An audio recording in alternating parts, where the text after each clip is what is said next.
Partido Popular hai nos de todas as castas, non? Ainda que estean todos cortados polo mesmo patrón. Hai alcaldes petulantes, hai alcaldes caciques, hai alcaldes raposeiros, hai alcaldes presuntuosos, como de Balneario, por exemplo, hai alcaldes incompetentes, hai alcaldes mal educados, hai outros mal encarados do Partido Popular, pero eu creo que esas características cada unha delas vanse repartindo por os diferentes alcaldes. Pero o que ten de común o alcalde o xa casi ex-alcalde de Mondariz, Julio, é que reúne todas estas características sociales. Ningún alcalde da provincia foi capaz de que unha obra ou unhas melloras que se podían realizar no seu concello que iban a beneficiar a todos os seus veciños e que incluso, se fose un pouco inteligente, como eran outros alcaldes do Partido Popular, incluso el mesmo podería, de alguna forma, vendela aos seus veciños como unha obra que ele podría conseguir, pois era o único alcalde da provincia de Pontevedra que poñía en risco investimentos para o seu propio concello porque, bueno, por esa actitude del que vos coñeceredes mellor que a min, ou a mellor que eu teño unha impresión así un pouco sesgada del, pero que era un alcalde pois hooligan, un alcalde que se dedicaba a dar portazos, un alcalde que se dedicaba a ameazar por teléfono, un alcalde que se dedicaba a boicotear todo o que se pudese para él. O Partido Popular significa paro. O líder do Partido Popular é o señor do paro, porque o ranking de destrucción de emprego desde que goberna o Partido Popular en Galiza, as políticas destructoras de emprego dese goberno popular son, pois, inalcanzables noutros momentos. Porque no ano 2009, en Mondariz, o seu orzamento dedicaba 0 euros a obras ou 0 euros a servizos. É dicir, era unha maquinaria burocrática simplemente para xestionar os recursos, pero sin tirar beneficios deses recursos. O Partido Popular, sabedlo vos tamén moi ben en Mondariz, significa a falsa austeridade. Falsa austeridade porque gastan no superfluo e non no necesario, no que precisan os homes e as mulleres de Mondariz e os homes e as mulleres de Galiza. Significa tamén as privatizacións dos servizos públicos básicos e o que é o peor, privatizadas para poñelas en mans dos seus amigos, nunca en beneficio da sociedade. Bueno, significa tamén un aumento. Bueno, en definitiva, estamos vendo tamén unha campaña onde o Partido Popular está agochando os seus candidatos. Non me extraña que agoche a candidatos como Julio Alén, pero vemos que é o presidente da Xunta o que aparece como se fose o candidato de todos os concellos de Galicia. Porque o papel non ten candidatos para presentar nestas eleccións. É máis, eu creo que non se fía deles. Non me extraña, tendo casos como de Julio. E o que presenta o Partido Popular en toda Galiza son 315 feijolitos.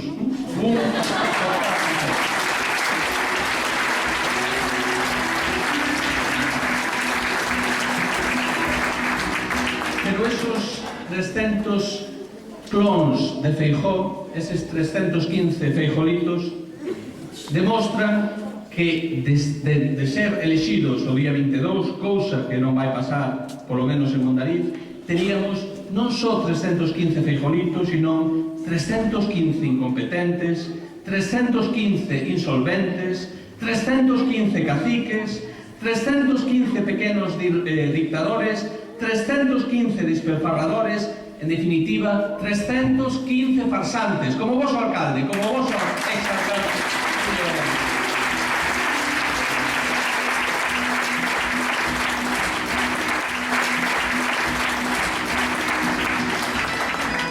Porque non me digades que non é farsa, despilfarro e insolvencia e incompetencia o que vos fixo con eses 6.000 euros de combustible, que ainda non se sabe onde están, non? A onde foron parar, non?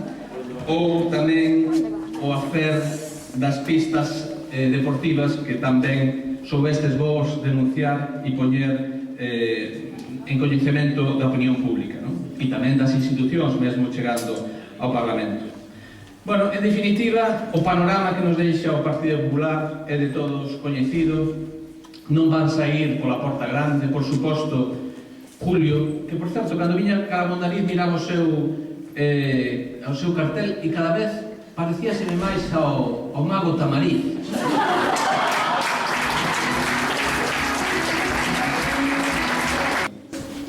Bueno, fronte a isto, efectivamente, nós temos un BNG que é a alternativa de goberno en todo o país e tamén en Mondariz. Un BNG que asegura que haxa futuro, porque en Mondariz, ademais, temos o mellor candidato, un gran candidato co mellor equipo, un alcalde que vai a ser de todos e para todos, en setarismos. Eu coñezo tamén a Calis, e podemos decir que Calis, aparte dunha persoa extraordinaria, dun carácter extraordinario e unha boa persoa, é unha persoa que se preocupou en todos os momentos polos intereses dos seus veciños.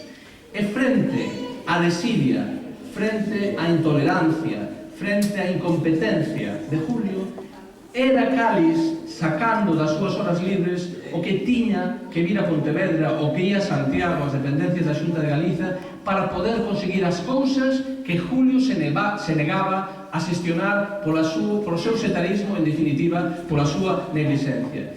Calis, en moitos momentos, cos compañeiros, con Moni, un alcalde para devolverlle a ilusión aos veciños e ás veciñas de Mondariz.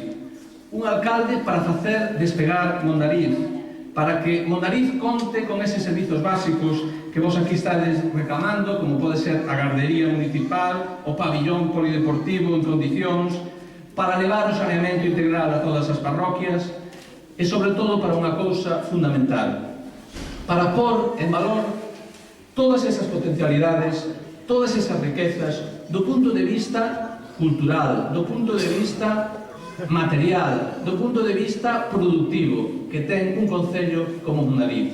Só fai falta, a Mondariz só lle fai falta que un equipo de goberno, como vai ser ese equipo liderado por Calis, chegue ao concello e poña a traballar a todo a poboación e poña sobre todo un principio moi importante, que se vai a traballar con perspectivas de futuro para mellorar a calidade de vida dos veciños e das veciñas e gobernando para todos e para todas. A partir do día 22 de maio, iso vai a facer realidade co BNG no goberno e con Calis como seu alcalde.